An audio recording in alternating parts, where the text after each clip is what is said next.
This is Where We Live from Connecticut Public Radio. I'm Lucy Nalpathanchel. This month is Ramadan, a holy month of fasting for 1.8 billion Muslims in the world. Coming up, we'll hear from Muslims living in Connecticut about how they observe the holiday and why. Are you one of them? We hope you join our conversation later. First, we want to check in on a disturbing story, especially for those who belong to a faith community. In New Haven last Sunday, a fire broke out at the Diyanet Mosque.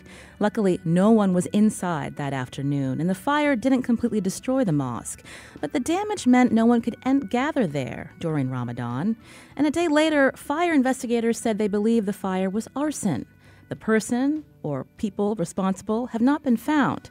But at a vigil last night in New Haven, community member Alicia Hernandez-Strong said the community has a message for the perpetrator.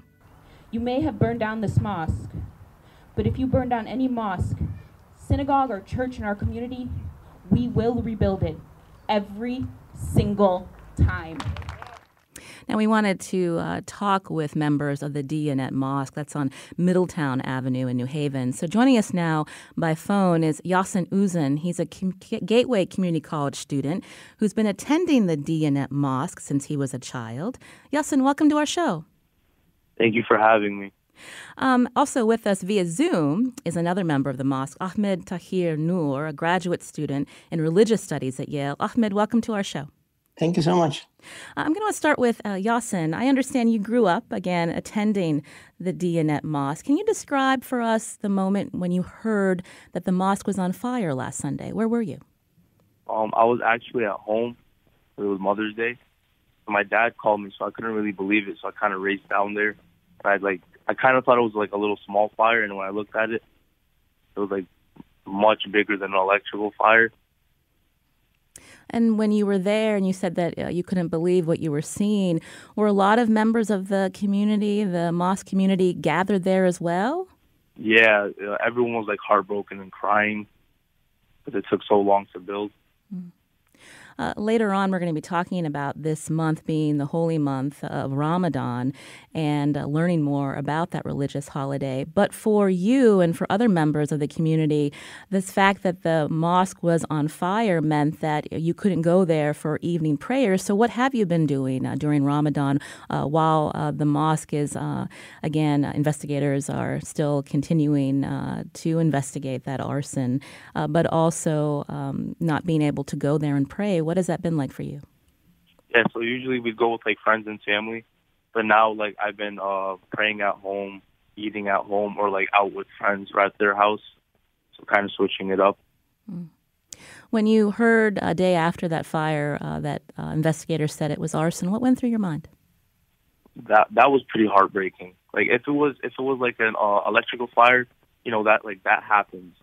Like arson, like hearing that, like it honestly broke my heart. Ahmed, again, you're joining us via Zoom. Again, a graduate student at Yale.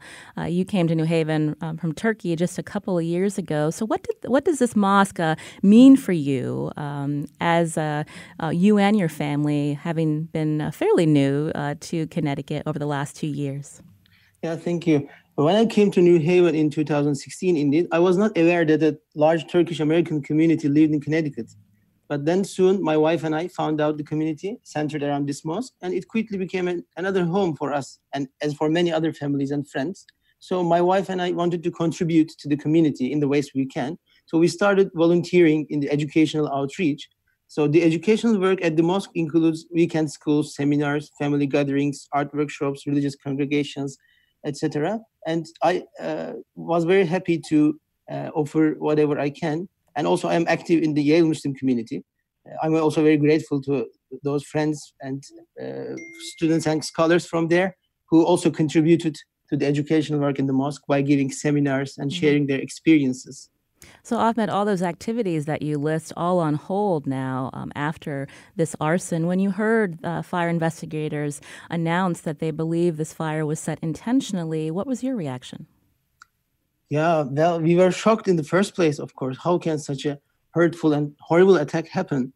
And although the community is, as I said, mainly Turkish-American, but it's not exclusively. It's very interested in outreach, very welcoming, and we had no prior issues with anyone. So it shocked us, and we feel like empty although we feel empty, we are not left alone at all. So we are witnessing how people stand in solidarity with the mosque community, which is so powerful and healing. Did you attend that vigil last night? Yeah, I was there with many of us. Describe who was there. You mentioned the outpouring of the community, people from many faith backgrounds, or maybe not affiliated with any church or synagogue or mosque, but there for showing their support for you and your members of the mosque. Yeah, it was so empowering indeed. So a very powerful gathering happened yesterday. Friends from all and no faiths, all coming together for a common purpose, for solidarity and peace. So it was very strong. I heard that you have 2 children. How do you describe this incident to them? So I recently became a father, yes, and I realized how it brings great joy and responsibility to my life. But I'm also concerned now. I realize that education and development of children is very important, and how to explain them. So how to make sure that they get the feeling of safety and solidarity. It's a challenging issue, and it shows also how we should also stick together for the common purpose of education, to convey the beautiful messages, good morals to the whole community, which is indeed what we were doing in the mosque, in religious congregations or education, because Islam is about peace and also good morals, as the Prophet Muhammad, peace be upon him, says. So we are trying to cultivate good morals, and I think we should also be working more toward that goal. This is where we live. With us are 2 members of the Diyanet Mosque. This is a mosque in New Haven that there was a fire last Sunday on Mother's Day. A day later, fire investigators in the city of New Haven saying that the fire was arson. 2 members of the community are joining us, Ahmed Tahir Noor, a graduate student in religious studies at Yale, and Yasin Uzun, a Gateway Community College student. Yasin, I mentioned earlier that you've been attending this mosque since you were a child. I asked Ahmed about how the mosque community can communicate what happened to the young people that are members. What has been, I guess, the strategy of talking about this with young members of the mosque?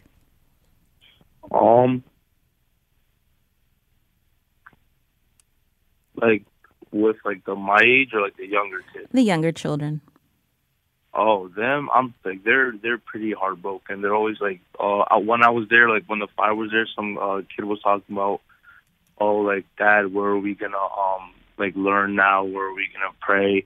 And honestly, hearing that was like really sad, because I've been going here ever since I was like 5, all the way from Bristol, Connecticut, and we've been learning there. So now like the newer generation's there, and they're talking like, oh, where are we gonna go now? What are we gonna do? And, like, you know, you just got to tell them, like, just, you know, look forward. Maybe we'll have something, like, you know, nicer and bigger. Does this make you feel less safe as a Muslim living in Connecticut? To me, no. To others, maybe. But in my perspective, I'm not really scared of anyone, I guess. Ahmed, I know you've been in this country for a couple of years now. Recently, over the last couple of years, too, we've been seeing places of worship around the U.S. and around the world dealing with attacks, whether it's a shooting at a mosque in New Zealand, bombings in Sri Lanka on Easter morning, also the attacks on synagogues in California, in Pittsburgh, Pennsylvania. These are all places of worship where people come to feel safe and to find community. What does this mean to you now that this has happened so close to where you live? Yeah, thank you. Yes, you are right. The mosque offered a place of worship, learning, and getting together for people from different generations and affiliations. And this now we are deprived of that, maybe that's a place. But still, I think, related to your question, we still feel home. So as yesterday's vigil showed us, our hearts are together, and we still feel that we are there. We are not going anyway. So today, for instance, Friday prayer will be held in front of the mosque, and then iftars, which is the dinners, will be offered. Everybody is welcome, and so hopefully this will create awareness and will contribute to the betterment of the society altogether. Again, the mosque is not open to the community just yet, but when it does, how do you and the members feel about, do you feel like you'll need security there? This is something that Connecticut U.S. Senator Richard Blumenthal will be speaking about in New Haven later this morning because of all of the incidents that I just mentioned about federal legislation to provide funding for security measures to protect churches, synagogues, and mosques. I mean, what is your thinking there? So for the next phase, I think the local people and all neighbors are with us. So I think we should do more outreach, and everybody, I think, should feel safe and should also get to know each other. As I said, the community is very interested in outreach and welcoming. So I can say that listeners are all welcome to the mosque. They can reach out via Facebook page or phone call. You can always find friendship, food, tea, and peace there. That's what I found. And I hope and pray that the mosque will be reconstructed in the best and fastest way possible. It will open its doors to the community, welcoming people and creating a friendly atmosphere once again in a better shape, hopefully. So when we talk about security measures such as guards or locking the doors or feeling like there needs to be cameras on the mosque, this is something that you don't want to see? You think it would impact that feeling of being open and friendly with the community? I think there should be, of course, as in any other place, security, and there will be. But I think we shouldn't stress the negative, let's say, aspects. But we should stress the positive aspects, like the educational work that is being done there, and the community's welcoming attitude, and the other measures should be taken as well. Yeah, I agree, but I think we should stress the positive aspects. Yasin Uzan is also with us, a Gateway Community College student. After the fire, there have been a few online campaigns to raise money for your mosque. And I think from this morning, many people have stepped up to contribute. How does that make you feel? Honestly, that makes me feel great. People from everywhere is donating. The synagogues, churches, and then there's like kids donating money to put on the website. So yeah, it feels great to have the money to actually start like rebuilding it. Well, we want to thank you for giving us some of your time this morning. Again, Yasin Uzan, a Gateway Community College student, a member of the Diyanet Mosque in New Haven. Thank you, Yasin, for joining us. Well, thank you. Also with us, Ahmed Tahir Noor, graduate student in religious studies at Yale, who attends the Diyanet Mosque. Ahmed, we appreciate your time as well. Thank you so much for having us. This is Where We Live from Connecticut Public Radio. I'm Lucy Nalpathanchel. Coming up, we're going to learn more about Ramadan. Again, this month, a religious holiday being celebrated by Muslims around the world. Are you one of them? We want to hear from you. Join our conversation, 860-275-7266, or find us on Facebook and Twitter at Where We Live.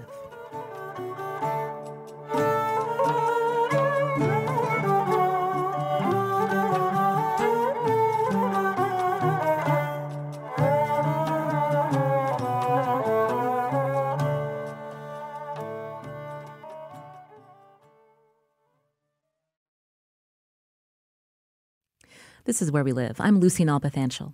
Today we're focusing on Ramadan, the holy month of fasting for Muslims worldwide. We're going to learn more about it from local Muslims living in Connecticut. Are you one of them? Tell us about how you observe Ramadan. Is it difficult to fast over 30 days? Or do you look forward to this month to help you become closer to your faith, your community? Join our conversation, 860-275-7266, or find us on Facebook and Twitter at Where We Live. I want to welcome into our studios now Rafai Arefin, Imam of the Islamic Association of Greater Hartford, which is a mosque in Berlin, Connecticut. Rafai, welcome to our show. Thank you so much for having me. Also with us is Maysen Tarwa, a Muslim American living in Wallingford, and also a proud UConn graduate, just graduated last year. Maysen, welcome to our show. Go Huskies, thank you. So I wanted to start with you, Rafai. Tell us, we've been hearing about fasting. Maybe some of our listeners don't know someone who's Muslim, so doesn't understand what Ramadan is. And so that's why we wanted to focus in on it today. It's a very important religious tradition. Tell us about the origins of Ramadan. Sure. So to think about the origins of fasting, I think one has to go beyond Islam and think about it conceptually. Fasting is a concept that's found in Judaism, in Christianity, in Islam, and many other faiths. And it kind of comes from the idea that by abstaining from things that one actually gains something. And specifically what you gain is that ability to be introspective, that ability to go without, and that ability to exercise self-restraint. And so you'll find on occasions like Lent, Yom Kippur, and the month of Ramadan, it's a great chance for the individual to start thinking about habits that one wants to shed, things in the year that perhaps they could have changed, but also things about themselves that they want to improve, not to even mention the social aspects. So Ramadan takes place over a month. That seems like a long time to be fasting. And also for many of us who maybe have never done that before, difficult to think about. So how do you, get into that mindset of fasting and kind of walk us through how you get through your day? Sure. A lot of people, especially colleagues and friends who aren't Muslim, who've asked me about fasting, consistently always ask, well, how do you do it? How do you fast from dawn to dusk? Essentially 16 hours, refrain from having any food, from any water, from any intimate relations for such a long period. But it's really mind over matter. And actually, it's not really the food and the water that's difficult, but rather changing your habits and perhaps the way that we deal with each other, that's difficult. So what we'll do is we'll start in the morning with a small meal. It's called suhoor. And that happens before dawn. So that's around 4 in the morning, actually even before that. Get as much water as we can, cram a little bit of food if we feel like eating at that point, and then start our fast. And that'll continue until sunset. And then at sunset, we share a meal called the iftar. And that's the breaking of the fast. And then later in the evening, many people will opt to join the mosque and to celebrate by joining in communal prayers, which are called the Taraweeh prayers. Maysen, I mentioned at the start of the show, there are 1.8 billion Muslims in the world, and depending where they live, their fasting might be 8 hours, like in New Zealand, because of summer and winter, or if you're up in Iceland, 20 hours of fasting. So it's really interesting to think about the times are different depending on where someone lives, but also what that means for the individual. For you, what is it like each day of Ramadan? As Rafai mentioned, waking up in the morning, taking in some water. Do you try to have a little protein in the morning to get you through your busy day? Yeah, I mean, when you start off in the beginning of the month, you feel like you need a lot more than you actually need. So you wake up in sahur and you kind of stuff your face. But then towards the end of Ramadan, you get adapted. So a cup of water does the job. I guess day to day, what it's like is it's really revolving around that sense of community, and I think that's really what Ramadan brings. So, in iftar, in my house and in a lot of Muslim house, we have a rule is like you can't have iftar alone, right? And you're always inviting somebody to your house for iftar. So, towards the end of like the other day, we had a couple people over, and then tomorrow again we'll be going over other people's homes, and then in I know Berlin Masjid, for example, they always have a Saturday iftar. So I think in the concept of breaking our fast really has to do with that sense of community and that breaking the fast with a group of people who are kind of going through the same experience. If you're observing Ramadan this month, we'd love to hear from you, 860-275-7266, or find us on Facebook and Twitter at Where We Live. Rafai, I mentioned that you're Imam of the Islamic Association of Greater Hartford. So tell us a little bit more. You mentioned fasting being a practice that we see in other religions. But when we think about Islam, fasting being one of the 5 pillars, could you describe that for us? Absolutely. So there are 5 practices that kind of form the essence of what it means to be a Muslim. The first of which is the proclamation of faith. the idea of the oneness monotheism of God and belief in the prophets. There's the belief in prayer and the practice of prayer. There's fasting. There's the giving of charity. And finally, there's the pilgrimage. So that kind of emphasizes the importance of fasting for something to not really be on the wayside, but rather to form collectively part of what the essence of what it means to be a Muslim. And I think it goes back to the idea that as human beings, we are works in progress. You know, we're kind of under construction, and it's easy to be complacent. It's easy to fall into a routine or to fall into habits. And Ramadan is about change. It's about being introspective, looking at yourself in the mirror. There's a narration that the Prophet Muhammad, peace be upon him, said that the one who does not leave off evil speech and action by it, God is not in need of his or her hunger or thirst. So the idea is that not eating and not drinking is a means, but it's not the end. The real purpose is to evaluate yourself and to see whether you have a relationship with the divine. And if you don't, then to work on that and to try and establish that communication. The dates of Ramadan change from year to year. Could you explain why? Yes, so the calendar that we use is actually a lunar calendar, which is something found in Judaism as well. So that consists of 354 days. So compared to the solar calendar, there's a difference of 11 days. And so that means every year it moves 11 days. In North America, it makes a big difference because if you're fasting in the summer, you might be fasting for 18 hours. And then if you're fasting in the winter, it's far less, about 10 hours. So it's basically like a late lunch. Mm-hmm. A lot of young people who are fasting in the summer for the first time find themselves kind of overwhelmed, and they find that it gets progressively easier each year. Maysen, I'm curious if you could tell us a little bit about your background and where your family comes from, because I mentioned with the world being so diverse, you may share a faith, this common faith with people within your mosque community, but you might come from very different cultures. Yeah, so I'm originally from Morocco. So my family is from there. I was born in France and then came over here when I was like 6 months old. So consider myself very much part of the American fabric than anything else. In terms of the way that we really celebrate Ramadan differently, I would say that although the cultures, you do have a lot of different cultures that make our mosques. So you have,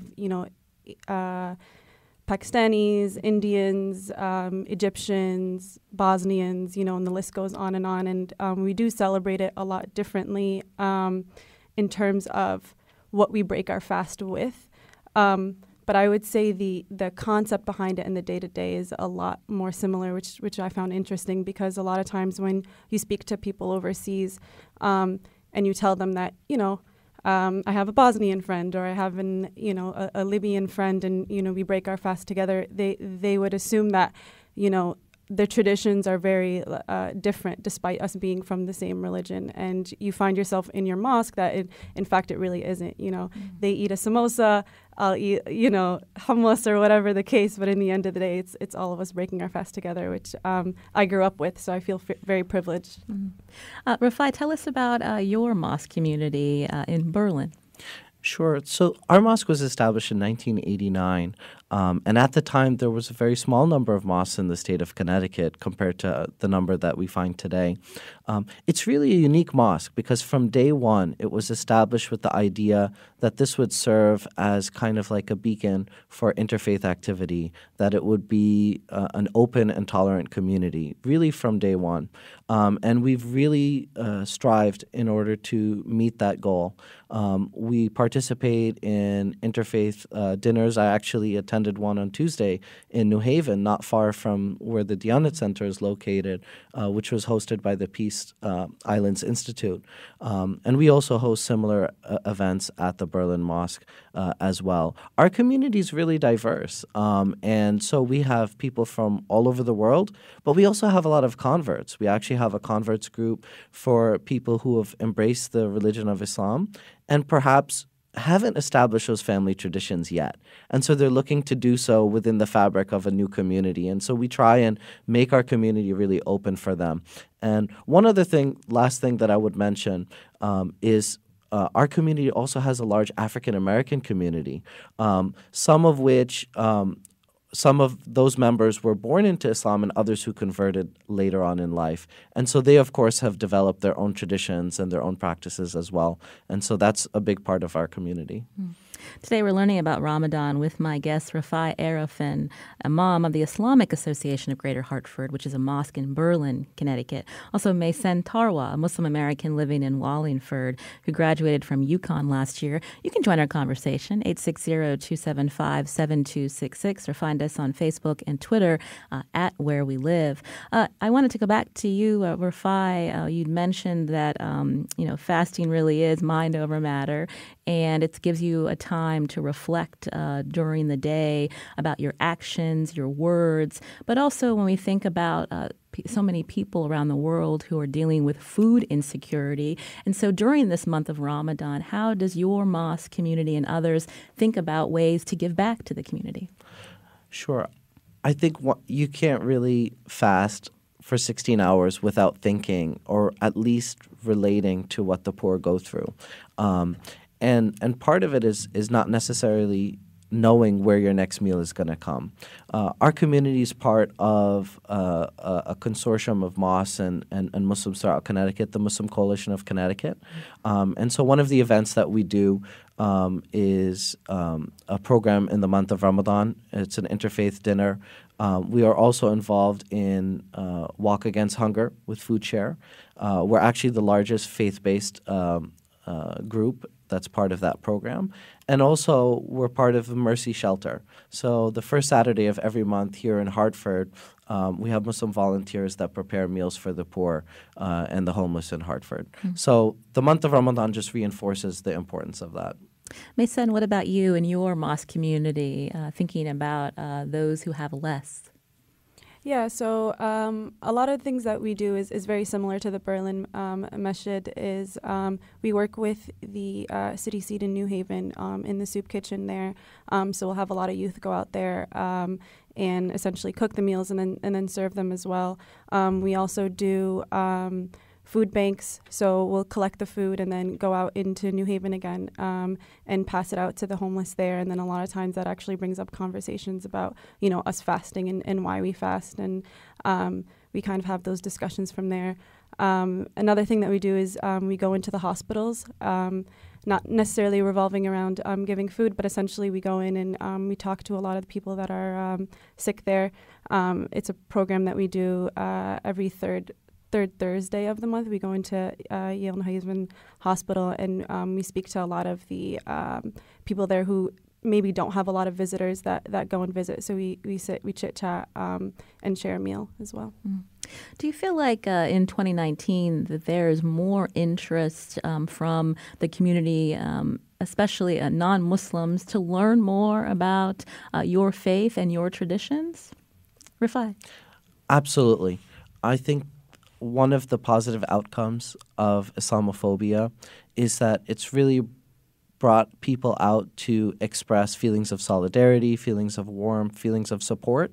But also, at the core, there's a lot of people out there who are curious.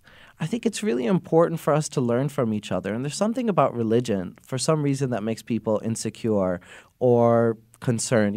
One of the things, I was born in the United States. My father's from Bangladesh and my mother's from Guyana. And one of the things that we hear growing up is, don't talk about religion, don't talk about politics. And I think that's so unfortunate. I think we do have to have conversations about religion because religion touches upon the deepest aspects of what makes a person tick. It touches upon a person's values and beliefs. And if we can't talk about religion and talk about spirituality, then we're not truly going to understand each other. And we've seen people call the mosque, send emails, dozens of emails. We've seen people stop by at our iftars. And really, for all of your listeners, we're located on the Berlin Turnpike. We'd love to have someone come by and visit, especially on Friday and Saturday evenings when we have a communal dinner, because it's an opportunity for us to learn from each other, engage in conversation, and break bread. You mentioned Islamophobia, and also we started the hour talking with two members of a mosque where it's believed that arson was committed on their mosque. And it's a time where people want to feel safe within their faith community and feel safe going to a place of worship. But when these things happen, Rafai, what goes through your mind? Well, as the imam, there's a part of me that feels that maybe we need to be more guarded. We have, since New Zealand, we have adopted additional security measures at the mosque, and we already had some in place. However, it's tempered by the feeling of optimism that we can't succumb to Islamophobia, anti-Semitism, racism, and xenophobia. And that as humanity, as the American society, that there are good people out there, and that if that fear of the worst possibility happening causes us to shutter our doors and to not talk to each other, then I'm not sure that that's a trade-off that we want to make. Maysen, you're a Muslim woman living in America during a time where, as Rafai says, there is more openness to learn about different cultures, but then also fear, and sometimes people act out with hate. And so how do you respond when you hear about Islamophobia or even stereotypes about who you are? So I think the political climate has changed a lot. I think a couple of years ago, our communities and our parents were a lot more comfortable with, after afternoon prayers, we were able to go out kind of to the local McDonald's or local Dunkin' Donuts and then grab a coffee and then walk back and stuff like that. But I think the stories like with Nabara Hussein, who was, targeted walking back from her mosque after that same time prayer that we pray from McDonald's, and was, beaten and then dragged and sexually assaulted and then eventually killed. I think that those stories do have an effect on how we live our day-to-day life now. I think now that there is that tension that does exist of, maybe going out to grab that coffee in your abaya and in your hijab and in your garments that you wear to the mosque maybe isn't a good idea, right? Maybe you don't take that walk. Maybe you bring somebody with you. Maybe you take your car instead. So I think those conversations are definitely being had, and I think that climate has definitely changed. But with that change also comes in our end a responsibility that we've seen of other people wanting to understand the religion a lot more than before, right? So I have had a lot more conversations now, with my coworkers and, fellow students and alumni of saying, why do you wear the hijab? Why do you fast? Why do you pray 5 times a day? And I think those questions are a lot more prone to being asked now, because they see that there's definitely a big disconnect between what the media is saying about Islam and then how I'm actually abiding by my religion. And that story that you recounted of the 17-year-old who was killed in 2017, that was in Virginia. Rafai, as imam again for your mosque in Berlin, when you hear some of the statements that Maysen shared about feelings of security, walking in public in traditional wear after, when it's time for iftar. How do you respond? What do you tell your members? I think it poses a challenge, especially when it comes to teenagers. Our mosque has a Sunday school that has over 400 students, and we serve at least 300 or 400 families. And I know the names of most of those kids.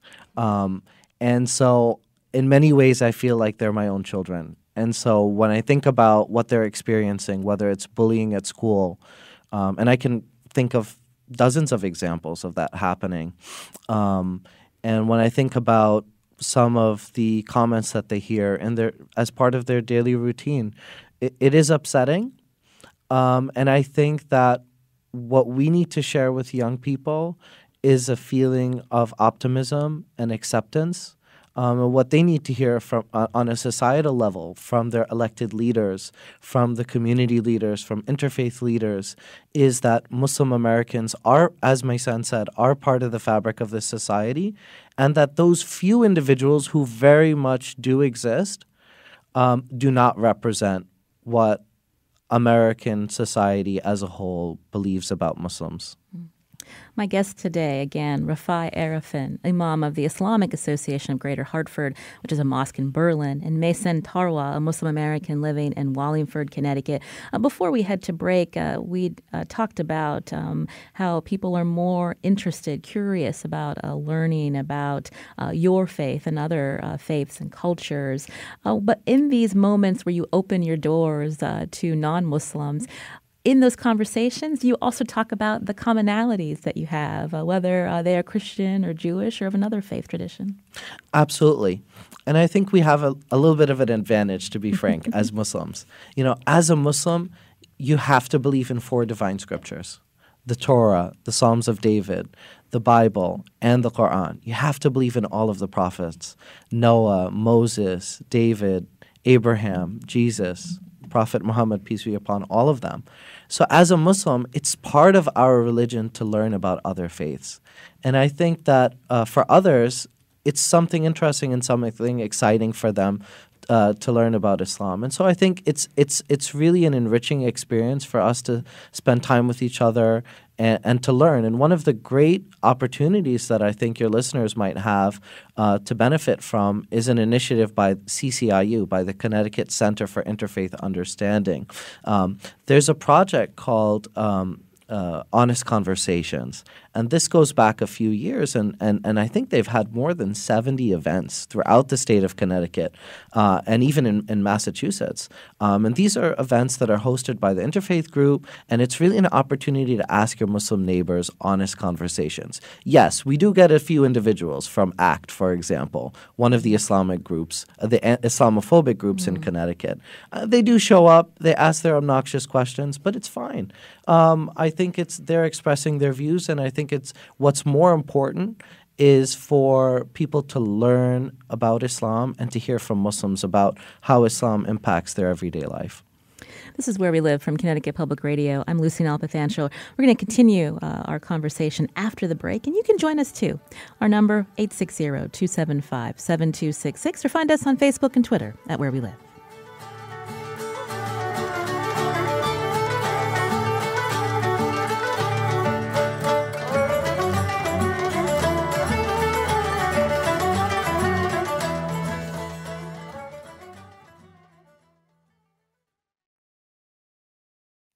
This is Where We Live. I'm Lucine Alpathanchel. Where We Live's coming to a coffee shop near you. Where We Live's been hosting coffee breaks at local cafes around the state to hear directly from you what issue or story in your community is not getting the attention it needs. You can join me and the Where We Live team from 11:30 a.m. till 1 p.m. That's next Tuesday, May 21st, at the John Bale Book Company and Cafe in Waterbury, Connecticut. More information, just search for our Where We Live page on Facebook.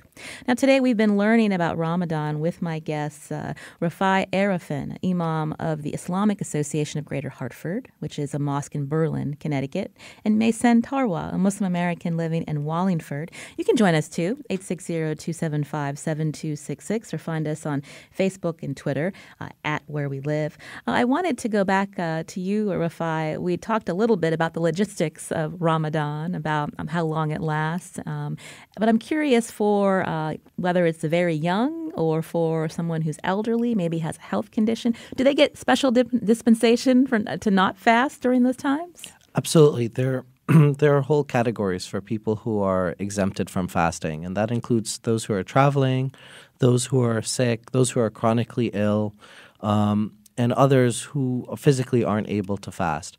And so if they are able to make up those days, then they would do that later. And if the case that they're chronically ill and they're not able to make up those days, then what they would do is they would take the disposition in which they would provide a meal for a poor person. And so in that way, all of their fasts would count. I understand, Maysen, that you work in Springfield, Massachusetts, full-time. But I'm curious, again, because we are living in this country, at certain countries where there are many Muslims, they might have a shorter work day, but that's not something that you have the luxury of having here. So tell us about how that impacts you during your day. Actually, this is my first time of working full time, so it's been a little bit different than when I was in university. I had the luxury in university of, sleeping in and waiting for the last minute of iftar to actually get up out of bed. With work now, it is a bit different. I'm lucky to have my company is a little bit more understanding, so I've been able to change up my hours a little bit to come in around 6 and then leave around 2. But, like the other night, we had a line down. I'm an engineer, so we had a line down situation in our plant, and I was kind of stuck there until 7 o'clock. So I pretty much broke my fast in the car, and I think it really comes with the territory. I know that,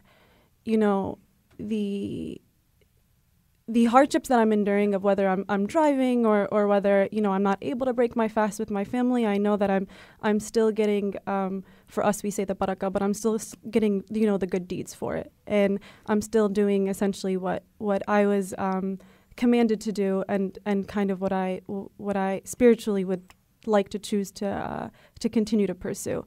So I think even though the dynamic does change a little bit with work, so I'm not always able to break my fast with everybody, but I do still know that I'm supported by my community in terms of my day-to-day pursuits of my commute in with work.